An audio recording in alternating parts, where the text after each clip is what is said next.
Crystal field theory. Crystal field theory में हम लोग देखते हैं, हम लोग अज्यूम कर रहे हैं कि जितने भी लिगेंड्स होते हैं, आपको पता है एक सेंट्रल एटम होता है, उसके अराउंड लिगेंड्स होते हैं 4 या 6, डिपेंड करता है। जितने भी लिगेंड्स होते हैं वो सारे के सारे पॉइंट चार्जेस की तरह हम उसे मानते हैं। क्या मानते हैं? और जब भी पॉइंट चार्जेस को मानते हैं तो मेटल और लिगेंड के बीच में इलेक्ट्रोस्टैटिक फोर्स ऑफ अट्रैक्शन होती है। ठीक है, तो क्रिस्टल फील्ड थ्योरी में हम ये अज्यूम कर रहे हैं कि सारी की सारी चीजें जो है लिगेंड्स से पॉइंट चार्जेस हैं और मेटल, सेंट्रल मेटल और उनके बीच में इलेक्ट्रोस्टैटिक फोर्स ऑफ अट्रैक्शन होती है। तो जब ये लिगेंड जो है सेंट्रल मेटल की तरफ को आते हैं, क्योंकि अट्रैक्टिव फोर्स है, तो 5 डी ऑर्बिटल्स होती है। कितनी डी ऑर्बिटल्स होती है? 5। तो आपको पता है 5 बक्से होते हैं हमारे पास। ये पांचों बक्सों की सेम एनर्जी नहीं होती। इन पांचों बक्सों की सेम एनर्जी नहीं होती। जब सेम एनर्जी नहीं होती, इसका मतलब अलग अलग एनर्जी लेवल्स होते हैं। अलग अलग एनर्जी लेवल्स होते हैं का मतलब they will be split into 2 parts. They will be split into 2 parts. अब स्प्लिटिंग अलग अलग हिसाब से डिपेंड करती है कि कैसा टाइप का लिगेंड है और क्या उसकी ऑक्टाहेड्रल है या फिर टेट्राहेड्रल बना रहा है। जिसके हिसाब से अगर 6 लिगेंड आएंगे तो ऑक्टाहेड्रल स्प्लिटिंग होगी, 4 लिगेंड आएंगे तो टेट्राहेड्रल स्प्लिटिंग होगी। तो सबसे पहले हम ऑक्टाहेड्रल स्प्लिटिंग ही देख लेते हैं। ऑक्टाहेड्रल स्प्लिटिंग में जो ये 5 बॉक्सेस हैं, ये 3 और 2 के फॉर्म में जाते हैं। आप इसे कैसे याद करेंगे कि 3 वाले का नाम क्या है? 3 वाले का नाम होता है T2G लेवल। 3 से T याद रख लो। तो दूसरा वाला क्या है? EG level. इन दोनों के बीच का जो डिस्टेंस है, जो स्प्लिटिंग डिस्टेंस है, ऑक्टाहेड्रल स्प्लिटिंग है, वो डेल्टा 0 है, डेल्टा O है। O is for octahedral. इतना क्लियर है? तो पहले इलेक्ट्रॉन्स कहाँ आएंगे? यहाँ पे, और फिर इलेक्ट्रॉन्स ऊपर जाएंगे, वो बात की बात है। तो ये आपकी स्प्लिटिंग होती है किसमें? ऑक्टाहेड्रल में। ठीक है, इसके अलावा इनके नाम होते हैं सबके अलग अलग। 3 इन डी ऑर्बिटल्स के नाम होते हैं DXY, DYZ, DZX। ऊपर वाले 2 के नाम होते हैं DX² माइनस और DZ²। बीच का जो पार्ट होता है, इसे हम पार्टीशन को बैरी सेंटर कहते हैं। और बैरी सेंटर में यहाँ पे 2 डिस्टेंस होते हैं। जो 2 वाला है, जो 2 बक्से वाला है, उसका डिस्टेंस होता है 3/5 ऑफ डेल्टा 0 डेल्टा O। और नीचे वाला जो 3 वाला है, उसको हम कहेंगे 2/5 ऑफ डेल्टा O। ये पूरा का पूरा आपको क्रिस्टल फील्ड थ्योरी, अगर आपको ऑक्टाहेड्रल में आएगी तो पहले आप बताओगे क्रिस्टल फील्ड थ्योरी होती क्या है, थोड़ी सी 1-2 लाइन में, फिर आप स्प्लिटिंग दिखाओगे। इतनी सारी स्प्लिटिंग दिखाने के बाद इसी को ही एक्सप्लेन कर देंगे। 2 नंबर का क्वेश्चन आएगा, उससे ज्यादा का नहीं आएगा। 2 या 3 नंबर मैक्सिमम इस पूरे चैप्टर के। दूसरा होता है आपका टेट्राहेड्रल स्प्लिटिंग। ये ऑक्टाहेड्रल है। टेट्राहेड्रल में भी स्प्लिटिंग सिमिलर ही होती है, बट ऑपोजिट होती है। मतलब 3 वाले जो बॉक्सेस हैं वो ऊपर चले जाएंगे और 2 वाले नीचे आ जाएंगे। अब 3 वाले बॉक्सेस का इस बार नाम जो है T2 तो है, बट G नहीं लगा रहे हम, और इसको हम E कह रहे हैं। ठीक है, तो G हटा दो, नॉर्मल आ जाएगा। इसकी जो स्प्लिटिंग डिस्टेंस है उसको हम बोलते हैं डेल्टा T। T क्यों बोलेंगे? क्योंकि ये टेट्राहेड्रल स्प्लिटिंग। क्या है? टेट्राहेड्रल। वो ऑक्टाहेड्रल थी तो O बोल रहे थे, टेट्राहेड्रल है तो उसे T बोलेंगे। इन दोनों के बीच का जो बैरी सेंटर के बीच का जो डिस्टेंस यहाँ से यहाँ पे आएगा, 3 वाले का डिस्टेंस हमेशा 2/5 डेल्टा T हो जाएगा। पिछली बार डेल्टा O था और इसका 3/5 है। जो 3 वाला है उसमें 2/5, जो 2 वाला है वो 3/5। ठीक है, तो ये ऑक्टाहेड्रल स्प्लिटिंग है। इसको स्पेसिफाई कर देते हैं।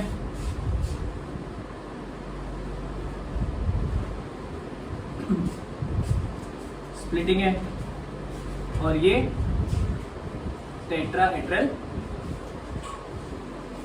स्प्लिटिंग है। ये पूरा जो क्वेश्चन है ये आपका 2 नंबर मैक्सिमम 3 नंबर में आ सकते हैं, इससे ज्यादा आएगा नहीं।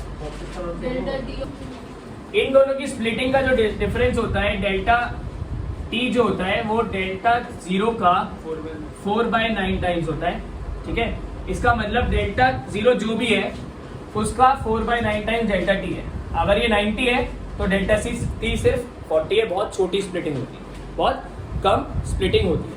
नेमिंग सेम ही रहती है। जब 3 ये बक्से हैं तो इनका नाम DXY, DYZ, DZX, और ये DX² माइनस Y² और DZ²। ये इसकी नाम है। Week field ligand, strong field ligands, अगर ये पता है तो ये हम आगे का क्वेश्चन कर सकते हैं। तो week field ligands, strong field ligands ज्यादातर वो होते हैं जिनमें C, N या P होता है। 99% यही एग्जाम्पल में रहेगा। Cn negative, NO2, C2O4, CO, ये सारे आपका स्ट्रॉन्ग फील्ड लिगेंड्स हैं, और इसके अलावा जितने सारे आ जाते हैं वो वीक फील्ड लिगेंड लेता है। यहाँ पे मैंने बोला ज्यादातर रहेगा, इसका मतलब कहीं कहीं पे चेंजेस हो सकते हैं। याद रखिए जो स्प्लिटिंग डिस्टेंस है वीक फील्ड लिगेंड में वो हमेशा पेयरिंग एनर्जी से कम होगा, और स्ट्रॉन्ग फील्ड लिगेंड्स में स्प्लिटिंग डिस्टेंस जो है वो पेयरिंग एनर्जी से ज्यादा होगा। ठीक है, वीक फील्ड लिगेंड्स हमेशा हाई स्पिन कॉम्प्लेक्सेस बनाएंगे। इन क्वेश्चंस को हम आगे क्वेश्चन के फॉर्म में जब करेंगे तब बताएंगे, और इसमें लो स्पिन कॉम्प्लेक्सेस बनती है स्ट्रॉन्ग वाले में। आउटर ऑर्बिटल कॉम्प्लेक्स बनता है, उसका भी अभी रीजन बताएंगे, और ये इनर ऑर्बिटल कॉम्प्लेक्स बनता है। लास्ट जो चीज है यहाँ पे T2G 3 EG 1 लेवल, और यहाँ पे T2G 4 लेवल। अगर हम दोबारा से पिछले वाले उस पे आए तो वहां पे स्प्लिटिंग कुछ इस तरह से थी, राइट। तो ये था T2G लेवल और ये था EG level. Weak electrons, weak field ligands में इलेक्ट्रॉन्स 3 जो है, चौथा इलेक्ट्रॉन जो है वो यहां जाता है, ना कि ये पेयरिंग होती है। पहले इन सब की एक एक इलेक्ट्रॉन भरता है, फिर ऊपर की भरता है, फिर पेयरिंग स्टार्ट होती है। तो जो 5वां इलेक्ट्रॉन है वो यहाँ आएगा और 6ठा यहाँ आएगा। चौथा इलेक्ट्रॉन जो है वो डायरेक्टली EG लेवल पे जाता है, ना कि दोबारा से पेयरिंग करता है। बट स्ट्रॉन्ग फील्ड लिगेंड्स में चौथा इलेक्ट्रॉन कहाँ आता है? चौथा इलेक्ट्रॉन नीचे आता है, तो ऑब्वियसली 5वां इलेक्ट्रॉन भी नीचे आएगा और 6ठा भी नीचे आएगा, 7वां इलेक्ट्रॉन यहाँ जाएगा। तो वीक फील्ड लिगेंड्स में 4th electron comes to EG 1 level, whereas in strong field ligands 4th electrons come to EG, no EG level, क्या T2G level। ठीक है, तो बस इतना आपको वीक और स्ट्रॉन्ग फील्ड्स के लिए देखना है। अब हम करते हैं इसके कुछ क्वेश्चंस। क्यों होती है EG 1 लेवल और ये EG 0 ये 4th पे क्यों जाता है? क्योंकि इसकी पेयरिंग एनर्जी बहुत हाई है। पेयरिंग एनर्जी इतनी ज्यादा हाई है कि इलेक्ट्रॉन जब चौथा वाला आ रहा है वो कह रहे हैं इसको पेयर करने से कम एनर्जी तो मेरे को ऊपर जाने में लगेगी ना, तो वो ऊपर चला जाएगा। वेरेस इसकी पेयरिंग एनर्जी तो लो है, तो ये कहता है मैं पेयर कर लेता हूँ ऊपर जाने से अच्छा। तो इसलिए इसमें EG 1 पे आता है, बट इसमें T2G 4 पे इलेक्ट्रॉन आता है। ये डिपेंड करता है आपकी पेयरिंग एनर्जी कितनी है। एक क्वेश्चन आया बोर्ड में जहां पे आपको बोला है कि क्रिस्टल फील्ड थ्योरी से एक्सप्लेन करो, write the electronic configuration of D4 ion where delta O is smaller than P। बोल रहा है इस कंडीशन में D4 इलेक्ट्रॉन को एक्सप्लेन करो। ये कंडीशन देखते ही आपको ये देख लेना है कि ये वीक फील्ड लिगेंड की कंडीशन है, और जैसे ही वीक फील्ड लिगेंड की कंडीशन आएगी आपको बोलना है the 4th electron will go to EG 1 level. अगर इसको उल्टा देके ऐसे कर रखा होता तो आप बोलते 4th electron will go to T2G level. मेरे बात, तो ये छोटा सा क्वेश्चन आएगा इसके बेस पे, तो वहां पे भी आपको ये वाली चीज यूज हो जाएगी। तो जो क्वेश्चन हमारे पास आएगा उसमें बहुत सारी चीजें पूछी जा सकती है, वो हम एनालिस्ट करेंगे। पहले हम क्वेश्चन देख लेते हैं कि स्ट्रॉन्ग लिगेंड पे कैसा क्वेश्चन आएगा और वीक लिगेंड पे कैसा क्वेश्चन आएगा। सबसे पहले एक वीक लिगेंड का क्वेश्चन ले लेते हैं। वीक लिगेंड बता के आपको करा रहा हूं, आपको खुद ढूंढना पड़ेगा वहां पे। CO F6 3 negative. तो सबसे पहले इसकी पूछी जाती है, क्या क्या चीजें पूछी जा सकती हैं पहले वो समझाएगा, फिर उसके बाद में क्वेश्चन बताऊंगा। सबसे पहली चीजें पूछी जा सकती है आपकी कोऑर्डिनेशन नंबर। दूसरी चीज पूछी जा सकती है इसकी ऑक्सीडेशन स्टेट सेंट्रल मेटल की। तीसरी चीज पूछी जा सकती है नोमेनक्लेचर। चौथी चीज पूछी जा सकती है इसकी हाइब्रिडाइजेशन। रंग बदलते नहीं बदलता। पांचवी चीज पूछी जा सकती है इसके, एक मिनट, कलर नहीं, जो प्रेफरेंस के हिसाब से देख रहा हूं मैं, मैग्नेटिक बिहेवियर।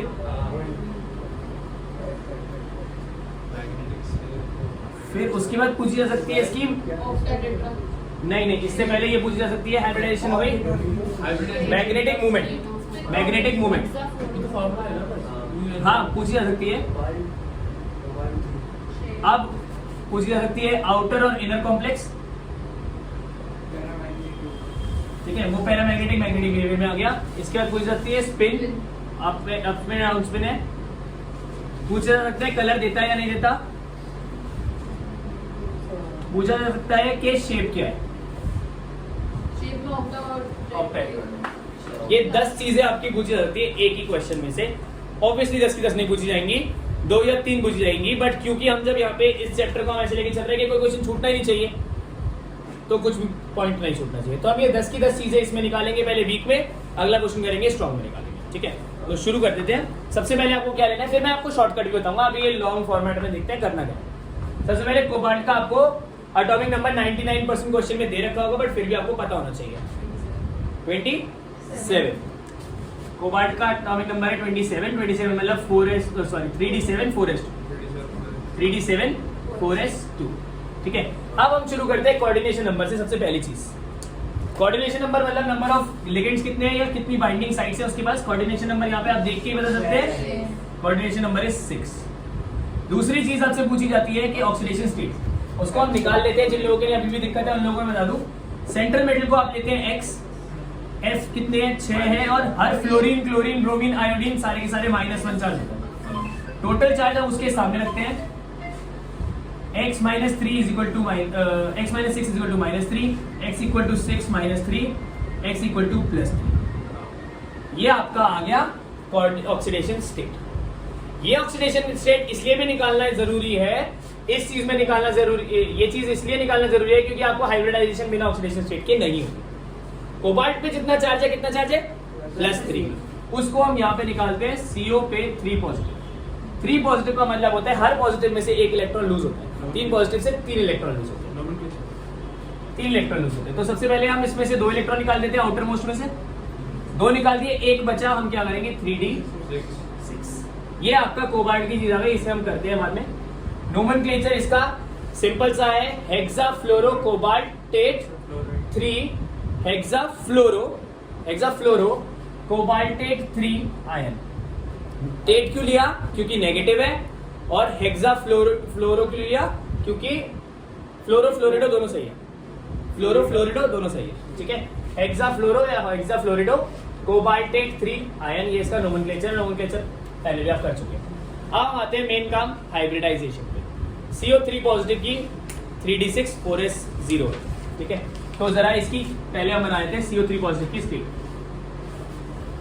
3d में कितने इलेक्ट्रॉन, कितने बक्से होते हैं बेटा 5, 4s में 1।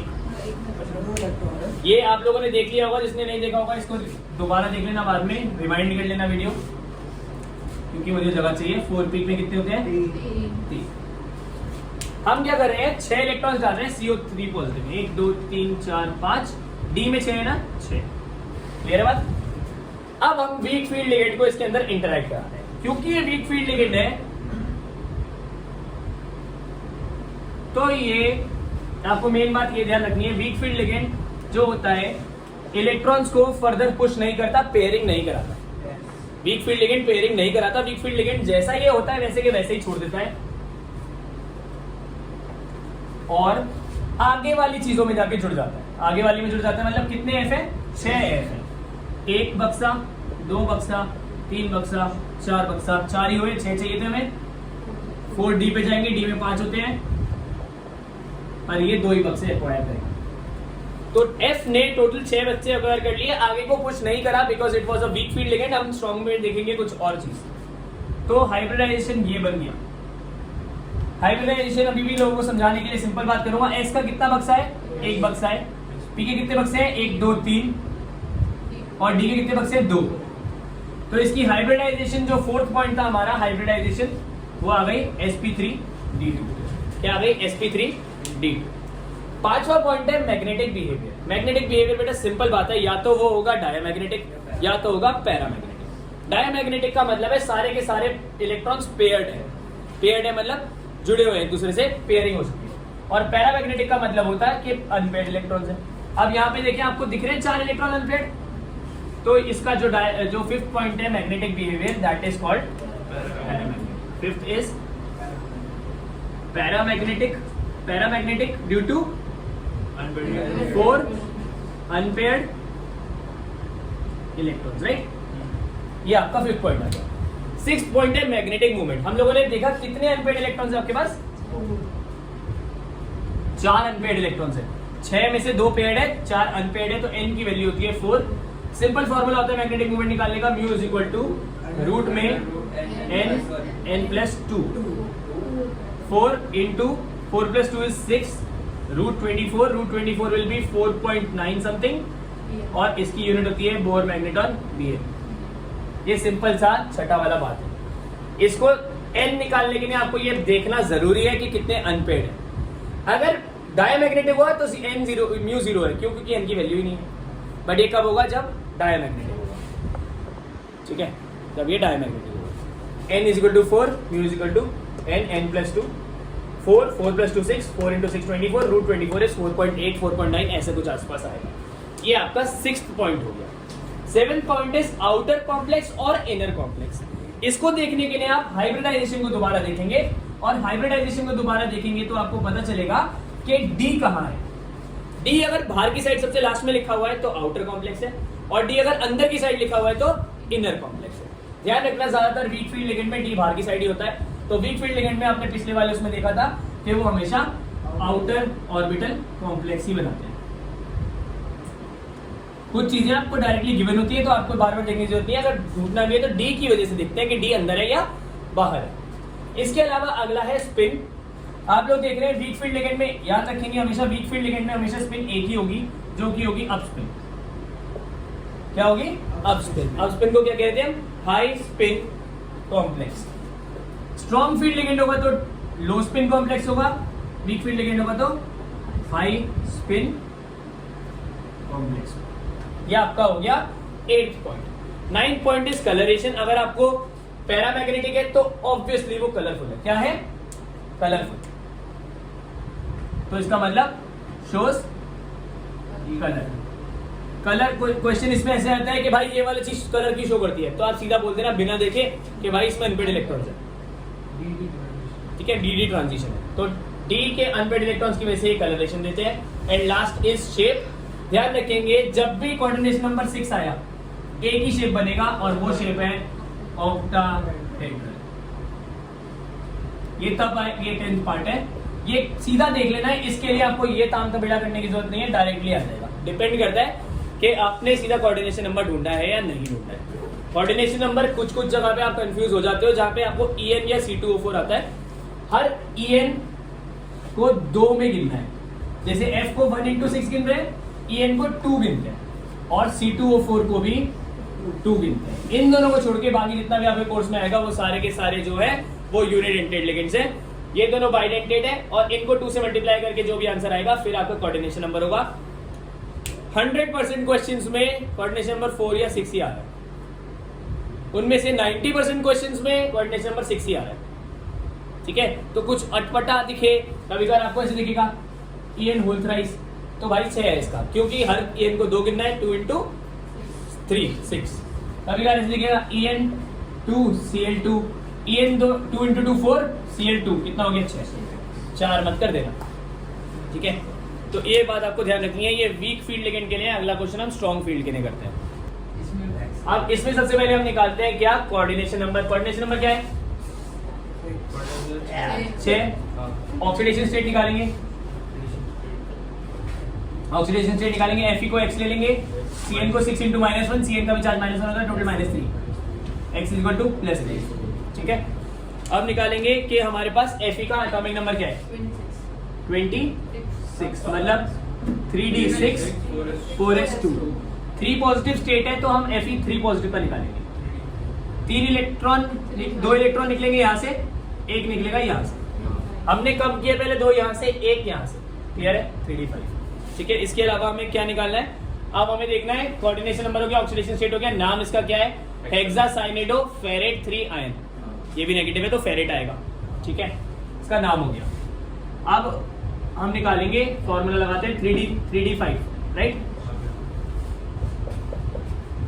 3d में 5, 4s में और 4p में हाँ बक्से की इलेक्ट्रॉन 0। इलेक्ट्रॉन्स भरूं तो 3d में भर दूंगा ऐसे। अब पिछले वाले में हम लोगों ने वीक फील्ड लिगेंड यूज किया था, और वीक फील्ड लिगेंड में आपने क्या कहा था कि ये आगे पुश नहीं करेगा, बट स्ट्रॉन्ग फील्ड लिगेंड में आगे पुश होता है।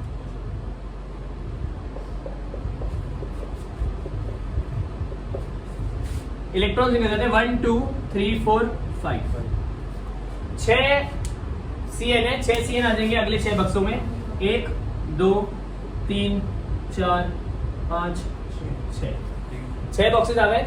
ये पूरी हाइब्रिड स्टेट हो गई। हाइब्रिड दोबारा से नहीं बता रहा हूं क्या है। डी के कितने हैं? सबसे पहले डी का है, 3D का। डी के कितने हैं? 2, S के कितने हैं 1 और P के कितने हैं, ये आपकी हाइब्रिडाइजेशन हो गई। ठीक है। ऑल्सो आपको बताया था स्ट्रॉन्ग फील्ड लिगेंड है तो इनर ऑर्बिटल कॉम्प्लेक्स होगा,